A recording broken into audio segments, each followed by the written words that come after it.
Hey everybody, Raul here for Bass Musician Magazine, and today we have the extraordinary honor of catching up with a good old friend.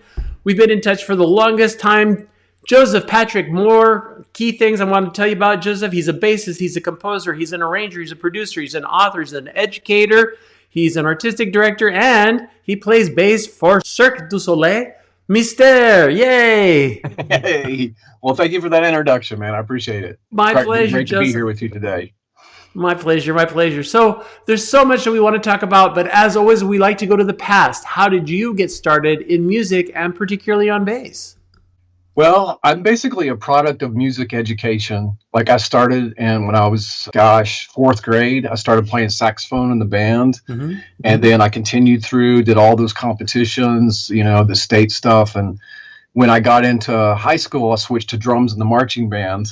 And I played bass drum for 2 years, and then I played quads the last 2 years. But it was my sophomore year of high school. It was really this was really crazy, man. But this is honest to God's truth. I kept having this reoccurring dream about bass guitar. What it was is I saw my very first concert was Iron Maiden and Quiet Riot. Believe it or not, I went with the church group. I kid you not. And Eddie the Beast, and then people were smoking weed around us, and it was my first experience. I don't know how old I was, maybe 12, 13. And I remember seeing Steve Harris rocking out with his foot on the monitor. I was like, that guy's cool. And it was shortly after that time I kept having this reoccurring dream about bass guitar, bass guitar, bass guitar. And honest to God, to be ignorant, I really didn't know the difference between bass and guitar. Mm-hmm. I didn't really know, but I just kept having this thing. And my reasoning was, well, I played bass drum in the marching band for, 2 of those years at that point. I think I could play bass because, it's bass and I can keep time and da-da-da. And so it's whatever that reasoning was. But I ended up going to the local music store in Knoxville, Tennessee, where I grew up. It was called Hughley's Music Store. And I knew the owner.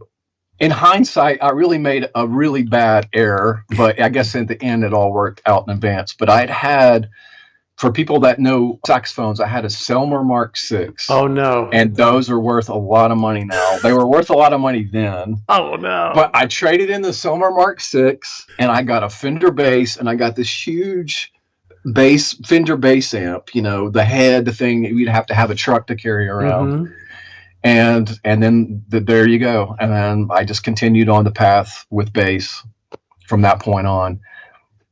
There you go. Well, I particularly grimace because my son's a sax player, so I'm very acquainted with Selmer Mark VIs. And it was an alto saxophone, and it's heartbreaking actually to think about. Oh. Yeah, but it is what it is. It's one of those things, lessons learned. And I know the music store owner was like, "Yeah, I'll give you a $200 Fender bass and this big bass amp. Look what I got." But a little too eager. There you go. Yeah, so he's no longer in business anymore, so I guess karma caught up with him. I hear you. Oh well, and I don't mean no disparaging to him. He was actually a nice guy, but he was a businessman. What are you going to do? Yep. You got to see the value in it. Now, are you self-taught or did you pursue further training? Well, I actually studied with a guy in Knoxville. He's still there. He's retired now. A guy named Rusty Holloway. And he was teaching in a place called Broadway Sounds, and it was like East Knoxville, very far away from where we lived. And he was just, it was a music store. He was one of the teachers there. I didn't really know him, didn't know his background. I just knew he came highly recommended. And so I was taken privately with him weekly at this music store. And maybe about my junior year of high school, because I already been studying with him for like a year and a half. He's like, "Have you ever thought about going to college and majoring in music?" And I'm like, "No, I have never thought that." And he goes, "Well, maybe you don't know this, but I'm the instructor at the University of Tennessee in Knoxville, and I'm the bass instructor there. And I think you should do this, and I'll help you get an audition, and we'll go through the whole process. We'll start now a year in advance."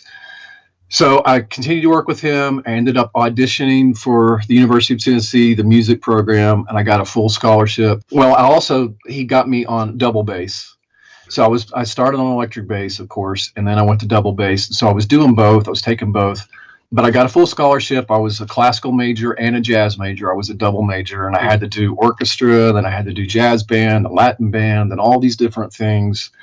And I continued to stay there for about 3 years.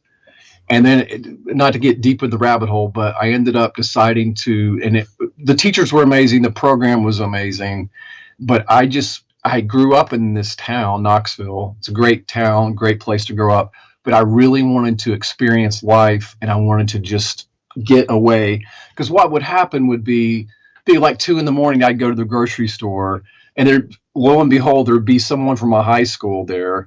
Yo, so what are you doing now? What are you doing now? What are you, And it just like, it's like small town. It was like, I got to get away from this. Like, it was just, I don't know what it was, man. It was just one of those things. So I ended up going to the University of Memphis, which at the time was called Memphis State. And I was there for 4 or 5 years. But at that point, I kind of had realized that classical music, as much as I love it and appreciate it, and I still practice it and I still work on it, my heart was really more towards jazz. It was definitely more towards rock, more towards R&B. So when I moved to Memphis, Beale Street, which is a famous street in Memphis, there's club after club after club. And I ended up getting a house gig with this great B3 player named Charlie Wood. And it was a trio, B3, bass, and drums. And I played nightly at a club there called King's Palace, which is still there, and they have amazing gumbo. And we played every single night, and we were doing stuff like, Duck Dunn, Carol Kay, like all the Memphis stuff, a lot of Motown, a couple originals, but the club owner didn't really want you to do that. They kind of had a repertoire of, Mustang Sally, or like these classic tunes that they just wanted you to play. So honestly, I say all that because even though I was in school, I felt like, and I learned a lot. I never graduated, by the way. That's a whole other long story. But I felt like playing nightly in the club was as important, or maybe in some cases, in my mind, more important than actual school. It was school in itself. Indeed. Playing nightly every night, 4 hours a night, having people sit in, having people request songs you don't know, and Charlie be like, just follow my left hand, man, follow my left hand.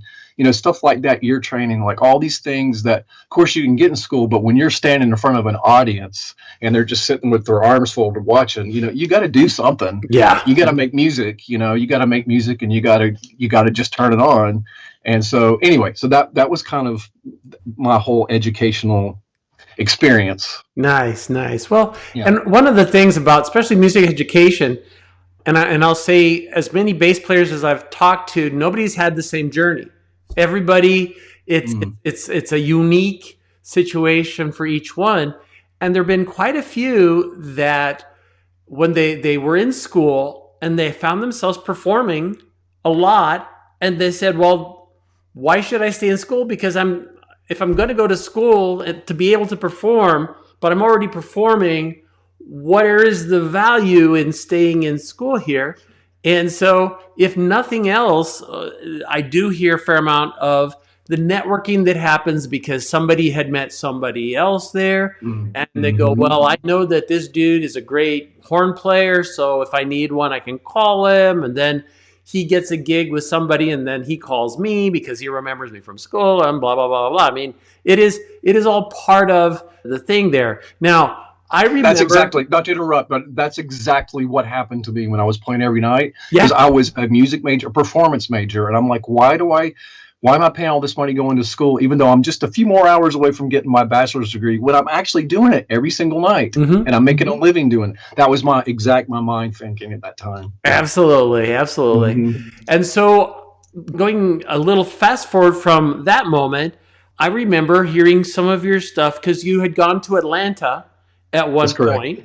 And I think, wow, we could go back as far as MySpace, because I seem to remember about maybe 17 some odd years ago, for those people that don't remember other defunct social media modes.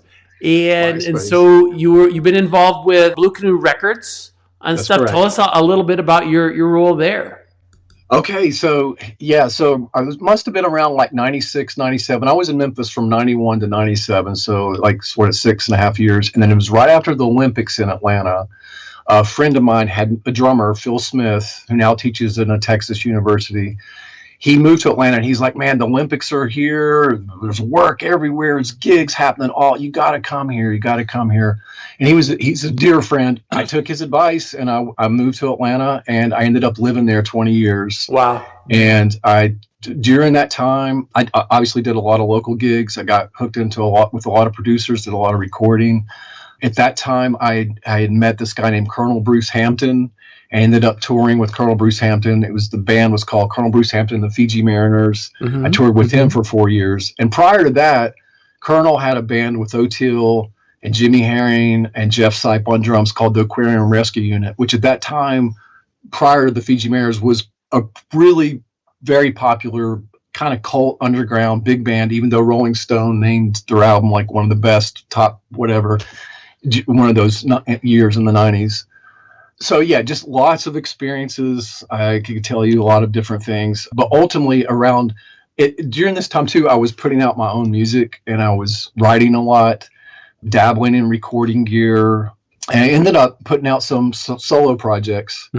And in 2003, I basically ended up, the short version is I started a label called Blue Canoe Records.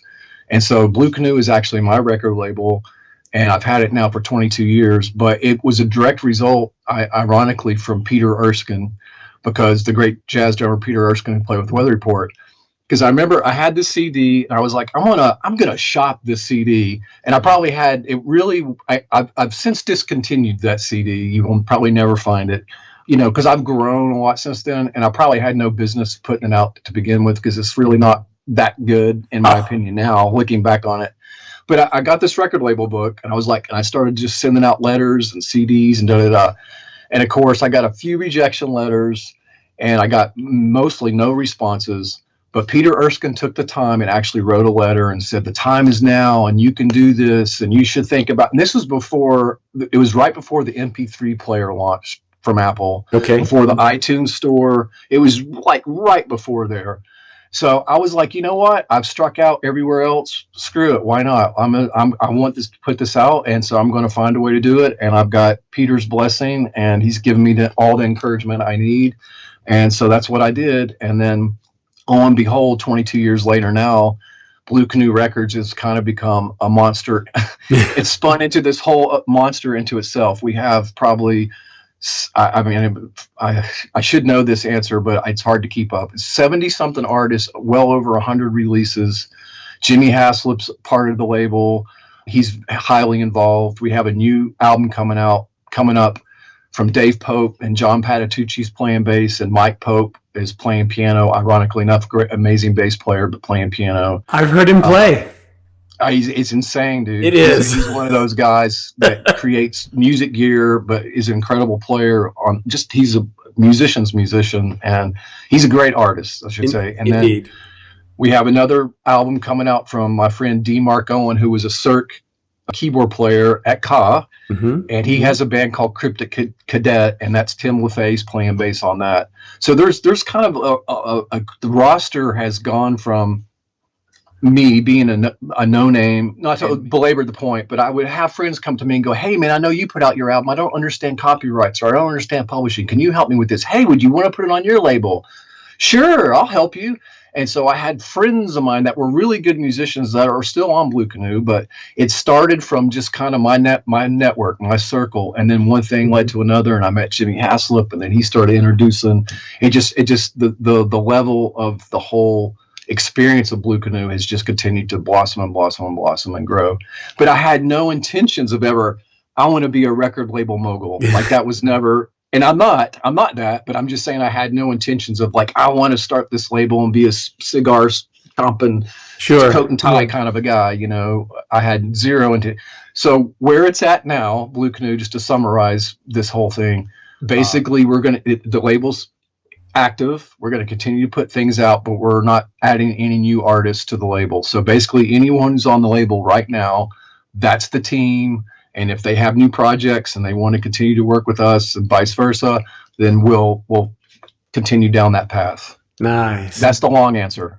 Well, and it is very interesting how that's a whole other rabbit hole when you look at record labels and their role in music in general, because especially you look 60s, 70s, you had your giants that had a monster grip on so much of music. And if you couldn't get in, Sony wasn't paying attention. I believe Apple kind of came up because of that same frustration. They're like, okay, yeah, if you won't pay attention to us, we'll just do our own thing. And then when the kind of self-publishing MP3 digital kind of stuff, that you weren't dealing with pressing vinyl and distribution.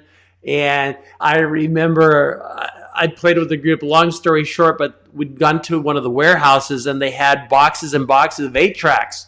And they said, help yourself to anything you see here if you like it, because the stores have sent it back and we can't do anything with it. So the game has changed in our lifetimes just extraordinarily. So that's it's unbelievable. You go from 8-tracks to cassette tapes, recording, you had ADATs, you had DAT tapes. Yeah. Analog tape. In Memphis, when I was in school there, they had a commercial music program, even though I was on performance, and they had a full recording studio. So I was actually in that studio pretty much all the time. That was actually where I first started getting the bug for recording. So they would have us as music majors come in the studio, and then they would have these projects we would record for, commercial songwriters or business people, whatever. But all that was cut on analog tape. And I remember it might have been 93 or 94, right when Pro Tools came out. And dude, at the time, Pro Tools was like $20,000. It was like this crazy, stupid amount of money because it was the thing. And I remember the university transitioning over from analog tape to that. But I just remember, splicing the tape, the analog tape, all that, so I've seen all the changes. And now what is it? I don't know. It's this invisible thing in the air now. No. Streaming in the air. Don't even know. You don't even really own it anymore. I don't know what it is, man. It's bizarre. There you go. You just kind of embrace it and go with it, I remember I was shocked. I'd gone into a studio and they had this bank because they no longer had any tape, and it was Mac computers, the floor ones, and they had like 13 of them or something. And I'm like, how exactly does this work? Are we launching a rocket or what? But moving along as we progress, your work with Cirque. Cirque is near and dear to our hearts. You're playing with Mystère. Mystère was our entry level experience with Cirque back in when Treasure Island was piratey and all that. We went to Cirque not even knowing what to expect. And when we came out, we were just blown away. And as many of our readers have seen, I've talked to countless Cirque musicians, and, it's just never fails to blow me away, the level of creativity, but the musicality and the importance that they put on the music that goes with the acts. Tell us, how did this all come about? Because you left Atlanta, now you're in sunny Las Vegas. Yes, I am. 115 in August. Can't wait. So this is a little bit of a story, but it's important. So the great bassist Derek Jones, this is so bizarre. So it was 2001 or 2. At that time, I was touring a lot with lots of different artists, Earl Klug in 2010, whatever. But at that point in time, 2001, it was a band called Blue Ground Undergrass.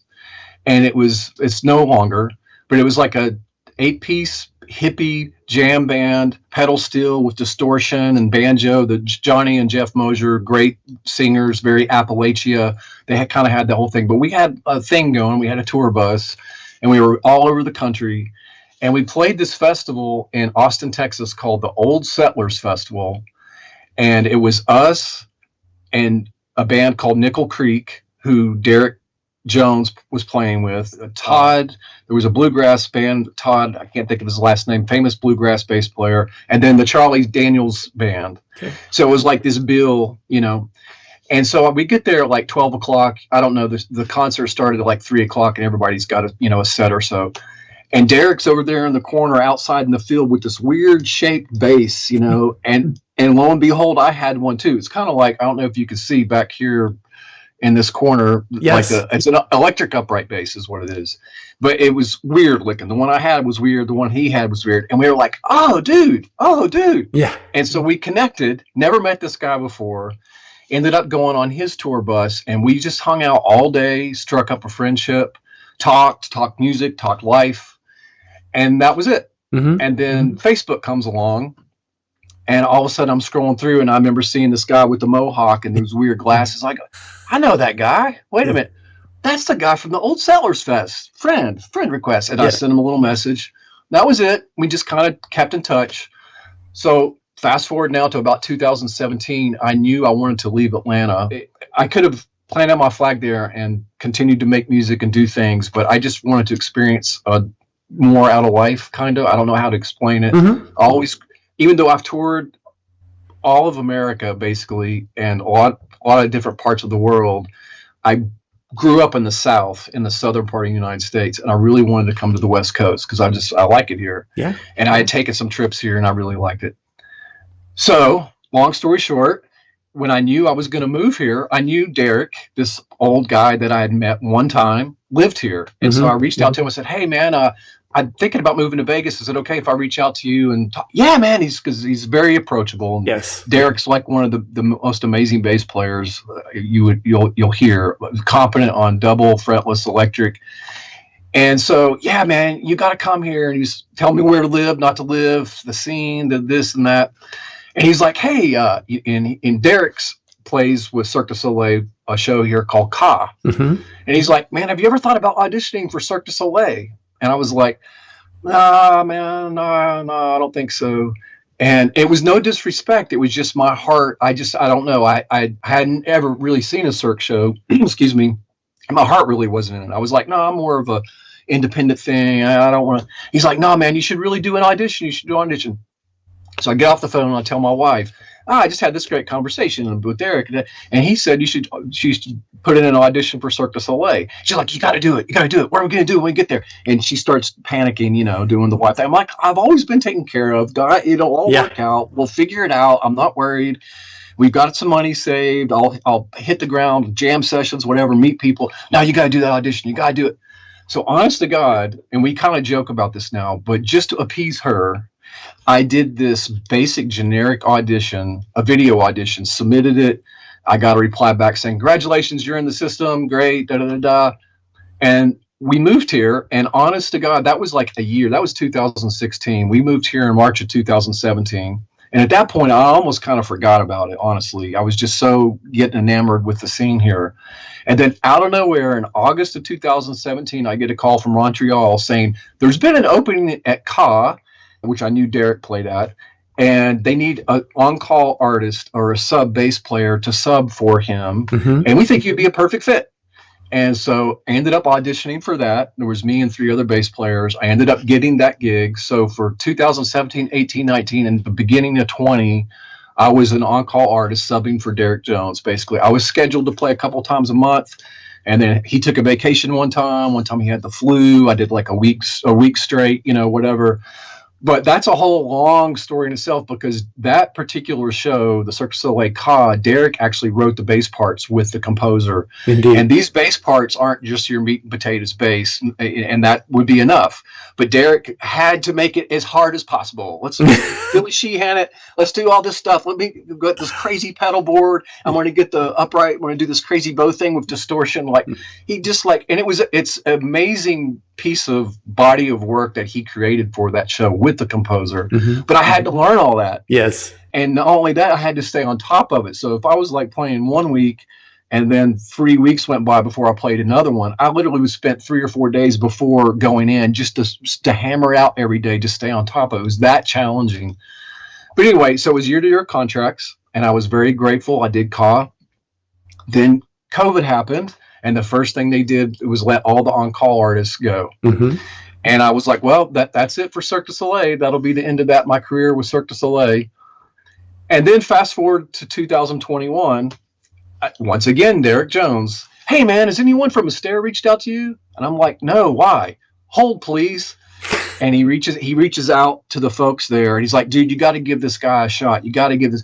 Well, what happened was, and this is my understanding, I could be wrong in this, but I don't think I am, because I was on call, and when COVID happened, they removed me from the computer system. Oh. So when David Peltier, the bass player at Mystère, who had been there for 12 years, decided to retire, and they were doing a search through their catalog of potential people, I didn't exist. So the audition process had already been going on, but Derek convinced the artistic director and Aaron Guidry, the music director and the drummer at Mystère, to give me a shot. So I ended up auditioning 3 times.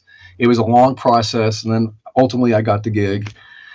And I started 2022, January 1st, 2022, and it's like I said, year-to-year contracts, and I've been going every year. And then just one last point, in 2022, around April, I was already in the show now, but in April they said, we would like you to be backup band leader and assistant music director. Would you be interested in that? I'm like, man, I don't know if I'm capable, but you seem to think I am. I'll work my butt off. And so ever since that time, basically, I've also basically called the show as well. Nice. So like actually Tuesday night, I actually called both shows. And what that means is I wear a wireless mic. I'm playing bass. I'm communicating to the band. I'm talking to stage management. I have a pedal board. I'm dealing with that. We run Ableton in the show. It's an 8-piece live band, but we incorporate Ableton. So I'm cueing with the keyboard. It's very similar to this right here. This Gotcha. Keyboard. Actually, that is the Mystère keyboard. It's got tags on it. You can't see it, but all the keys have names and stuff.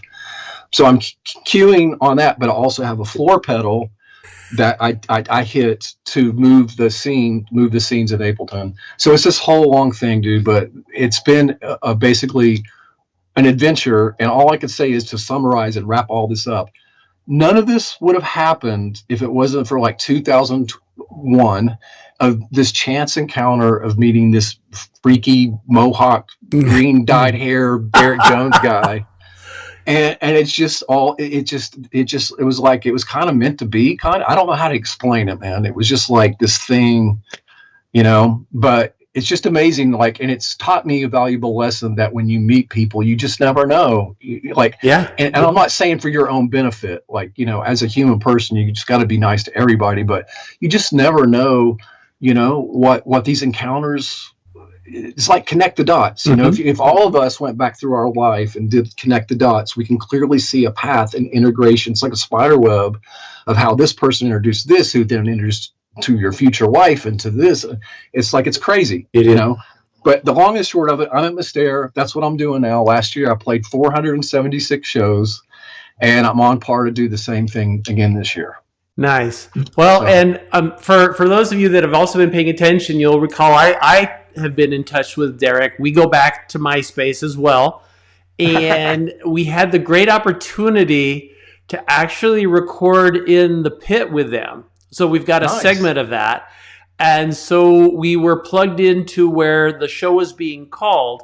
And one of the interesting things that I don't know that the general public doesn't realize is that there's a human element to all of your acts and things where they don't necessarily run exactly at the same time. And so I recall while we were in there, they needed an extra 10 seconds to fasten a safety net hook that wasn't connected. And you can't just stop and wait. It's getting called and everybody's ad-libbing an extra couple of bars there to fill in the gap. So it's extraordinarily complex. And again, we've watched Derek play the show, so I'm aware of how just mind-boggling it is. And the way they're set up, they're underground about 3-4 stories down. And that's even correct. With that, they have him come out at one particular phase. Now, the setup at Mystère is different. And I understand you guys are more exposed to the public. Yes, we're actually, that's correct. So at Ka, you nailed it. The band is actually under stage about 4 floors down, and they all have TV monitors that they're watching the show above, and they have in-ears, of course, and they're getting all the feedback and from Richard, the music director.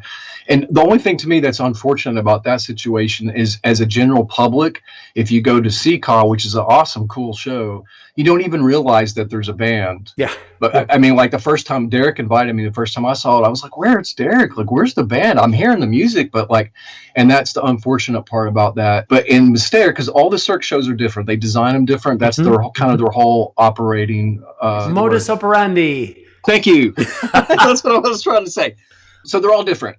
in Mystère's case, we're actually on stage in costume. We're in the rafters, and you made an excellent point in that we're not just playing the show, it's memorized. We're not looking at music stands. We're artists out on the stage as well, but we're not just playing it down. And we have to accommodate. In other words, the artists aren't performing to us. We're actually performing to the artists. So if it takes them, 5 more seconds to walk across the stage, we have to, on our feet, hey guys, vamp this for 2 more bars. Yeah. Like you have to be. And so playing bass is enough. But when I am the backup band leader and I do call the show, it's an hour and a half of the most mental intensity you could ever imagine. Not only just playing, I'm not saying this to like any kind of brag thing or whatever. I'm just saying this is the fact of the gig, is you have to be so present and so in the moment, and you have to be hyper focused. And in my case, like the other night ago, I'm constantly thinking, okay, we're in this vamp for 8 bars. I know that. But now if this happens 8 bars from now, what do I do? Oh, that's right. I got to do this. And you're thinking like this for an hour and a half, man. Yeah. And you have to communicate it. So you have to be clear to communicate to stage management. So things happen. Stage gets stuck. Yeah. Artists fall and get hurt. There's a bazillion scenarios that happens. And Aaron Guidry, who's an amazing music director in his own right, and what he's put together, the way he conceptualized and built this Ableton set that we actually incorporate with the live band, because it's violin, guitar, horn, 2 singers, percussion, drums, bass. I play an electric and fretless, no double bass in this show. Okay. It is there's contingencies built. So if you know Ableton, or people that know Ableton, it runs from scene to scene to scene, and then it'll get into a holding pattern where we're waiting on his cue on stage before we have to trigger it. And when you trigger it, even just triggering, you got to trigger at the right moment, the right spot. So it'd be like 1, 2, and it's like certain beats. Sometimes it's the and a 2, sometimes it's the and a 4, whatever. So then you cue to the next thing. But as you're moving down, if something happens that has happened frequently in the show that's not supposed to happen, you have to then manually go on the keyboard and go up, up, up, up, up, up, up to a contingency. Guys, we're going to go to this contingency, which are all, the way Aaron labeled, is all marked in red. Wow. So as it's going down, you see red scenes. Those are pass by it. It'll as it's run down, but you manually might have to visit that and communicate that to everybody that this is what we're doing. And then you got to get out of it. So it's intense, man. And I'm trying to paint the picture, just how much you have to be present, and the musicality of all the musicians, everybody you got to be on your A game. And they multi-track the show every night. They record it, and occasionally somebody will pull the recording to see how you're doing. There you go. And the pressure is just like anything, man. But it's a lot of pressure. It is a lot of pressure. You just have to. You have to be there, and you have to deliver, and you have to just be present.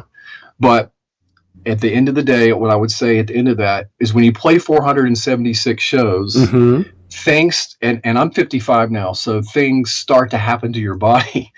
Wearing an instrument on your back, I've been having back problems. My hands hurt sometimes. My legs hurt. Like, there's physical things now that I'm having to really be mindful of, where in the past I never even thought about, which is unfortunate. I should have thought about it, but it's a very physically demanding, it's a mentally exhausting gig, but it's also very physical as well. I mean, I know music's not a sport, but I'm just saying, to do that amount of shows, 3 hours a night, night after night after night, you got to have some sort of physicality involved, or you're not going to last very long. I hear you. Well, and I think that's one of the reasons that when I talk to so many bass players, one of the issues is the weight of our gear, whether it's your bass, whether it's your amp, because as you mentioned, that Fender that you needed a truck for, nowadays you'd go, no way. No way. I'm not going to carry Even the little cigar pack, you plug in the little cigar pack, put it right there, put a mic in front of that. Absolutely. So another interesting point, and I remember Derek did have, he had so much input on the bass line and that whole segment of the show. And when you came in, I'd had the opportunity to chat with David Pelletti before he left. So the book was already kind of established, but has it evolved? Have you been able to contribute some of your own stuff to it? Have you been able to make any modifications? And that's such an excellent point. Thanks for bringing that up. Yeah, David, or they pronounce his name David Yes. Peltier. He was very nice to me in my 2 week integration period. When you're getting kind of sound checks, you're getting set up, you're meeting the band, playing with them, rehearsing, etc. before your first show date. He was very helpful. To answer your question, even before him, there was previous bass players dating back to 1993 when Mystère actually started. Mm-hmm. And so, from my understanding, is Mark, the saxophone player in the show, has been there for 32 years. He was there when he was like 25 years old. He's still playing the show today. Wow. So he's seen all the changes, and I've talked to Mark about this. But every time there was a new instrumentalist of any kind, for our conversation, our purpose, we're talking about bass, there was always a respect of, okay, this last guy, I'm going to respect what he brought to the table, but I'm going to do that, but then I'm going to find these little moments where I can insert a little of myself. And then the next guy would do the same thing. And so now when it got to me, when I was learning the show, I basically learned exactly what David played, exactly what he played. But when you play that many shows, you find to keep it fresh and to be creative, and because I'm an improviser at heart, so and it's hard because you have to be disciplined, because there's many things I play exactly the same thing every show. This is this is it. This is the part. This is what I'm going to play. Yeah. But there might be 2 bars in that I don't know what I'm going to do, and that's my moment. Okay, when it gets here, I'm going to improvise a feel. It's different every night. Sometimes it's good, sometimes it's not so good. But I find every song has these moments where I'm respecting what came before me, but I am trying to interject a little bit of my personality into the music, because the show has changed a little bit. There's new acts, even since I've been there. There's obviously new artists. The artists are, 25, 20, 30 years old, maybe 35. And then you're like not so sure how much longer you can do this, because it's so physical for the acrobats and the athletes. Yes. So they're all new, and it's new DNA, it's new rhythms, it's just new approaches. And so, even since I've been there, I can't tell you the turnover of either by choice or by not choice, but there is a turnover rate. And so you learn to kind of take your inspiration from what you're watching on the stage, watching the dancers or watch whenever. You get inspired, you're playing the music, but you're also being inspired because you're like, look at this person. This is amazing. I can't believe I'm watching this right. And so you get inspiration, yes. And so sometimes you take that inspiration and you just try to, like I said, be in the moment and create something from that. But you do honor Benoit, the composer. You honor all the legacies of all the people that came before, but you have to find. And Aaron, the music director, does encourage that, and that's a great thing about what he brings to the table too. Is he encourages everybody to find those moments to bring. What's your personality? So when you leave the show, if the show is still going, what can someone else take? Continue that legacy, so to speak. Absolutely. Well, as I mentioned, we went to Mystère, our first show, so many years ago. And ever since, we've been to countless Cirque shows, whether they're the ones in Las Vegas, like Ka. We've been to Zarkana. Some have bass players, Zumanity. I'm rattling off names that used to be that aren't. There's an evolution. Things change. But the one constant is the amazing amount of creativity. And again, for those of us that love music, the integration of music into what you're visually experiencing is just mind-blowing. And whether you go see the same show a second time or a third time, you will experience that evolution. And so certainly if you're in Las Vegas, make sure you look up Cirque du Soleil, make sure that you see a show. And if they're in a venue near you, and when we were in the Pacific Northwest, they'd come through Portland all the time. They do an amazing job under a tent in Le Chapiteau. It's just like, oh my gosh, I can't believe they're doing so much in this little space that normally is a parking lot, and now it's a show venue. And right. it is just mind-boggling.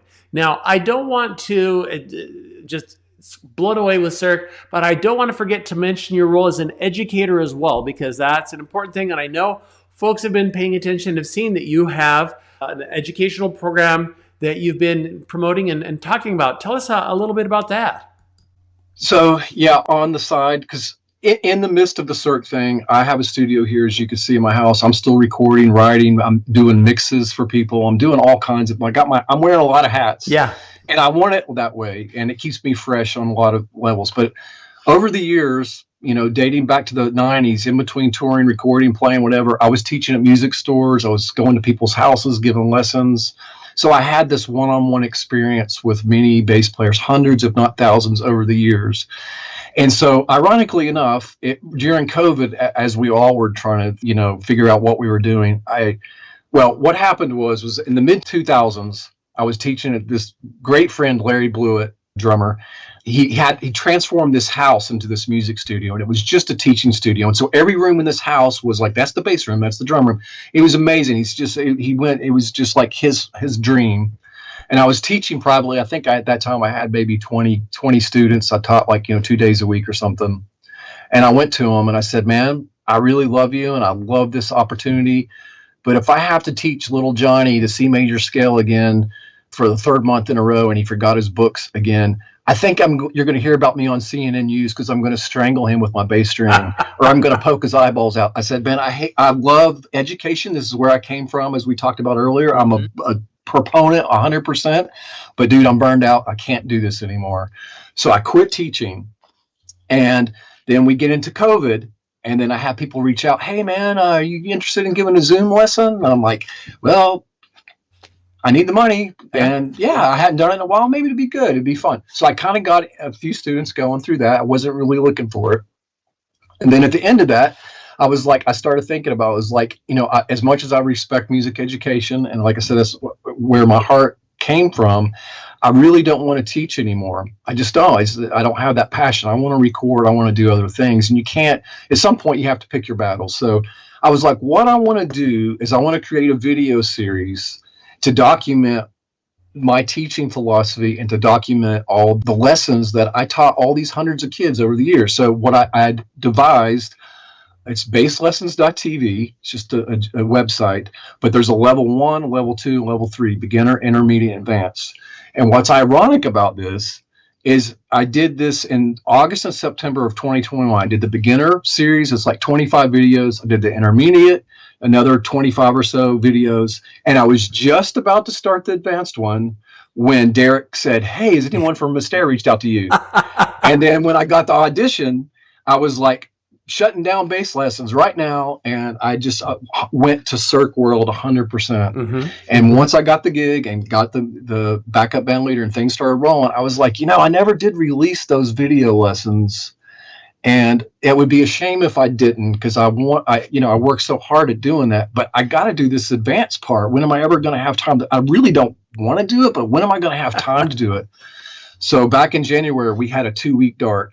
And I made it my mission to finish it. So I recorded another, I think it's 28 video lessons, the advanced part, edited it all, 2-camera shoot, the whole thing, and then decided to launch it. And so it's up there. So if people want to take lessons from me, I guess the answer would be I'm no longer teaching, but you can go to basslessons.tv mm-hmm. and you can get the bundle of all of them, or you can just pick and choose wherever you feel you want to get. So that was kind of the long and short of it, man. I just wanted to document it one last time, because I felt like the thing I learned about teaching, which was really interesting, was a lot of the one-on-ones with kids. I realized the power of the human connection and being alone in a room with somebody and the interaction that you had. And you could see kids that would just be totally like shell-shocked and like very shy. Mm-hmm. And then week after week, you start to see them kind of blossom and become like a little more.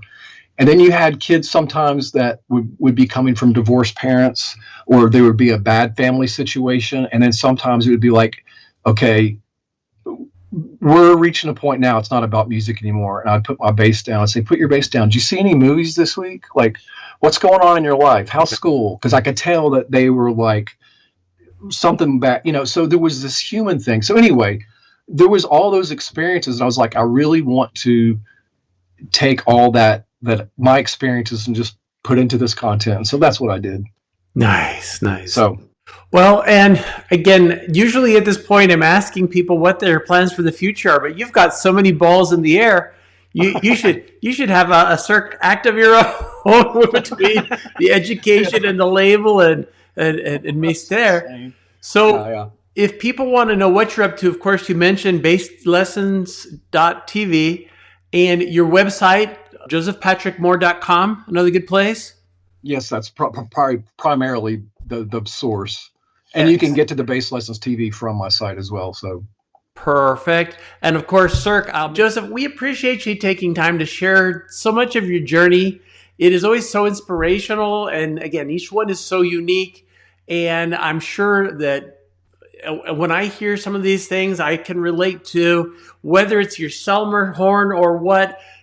There's so much richness there. Thank you so much for sharing. Folks, you've seen him here on Bass Musician Magazine, Joseph Patrick Moore. thank you so much for having me.